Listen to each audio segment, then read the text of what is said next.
Hi guys. Namanhikan na siya.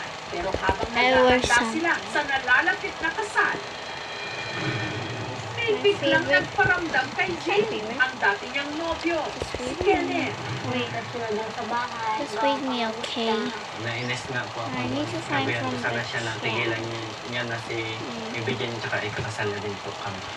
Magbago kaya ang isip ni Jane nang pakasalan si Joey? What Baka daw is it? mag-away kami nung ex niya. Sino ang kanyang pipiliin? Ang multo ng kanyang nakaraan? Alam ko naman na hindi pa siya nakamubo. Okay, this is my Ang multo pajamas. niya sa kasalukuyan? Something else.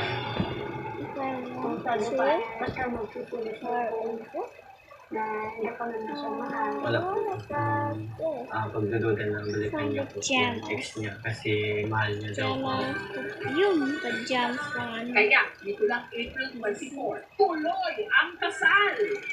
Flower. Give me 5 more minutes. However, Mabuti na lang at makalipas lang ng 15 minutos, nakarating ang mga rumesponding otoridad. like and subscribe if you like my clothes. And comment what's your favorite fruit. Bye.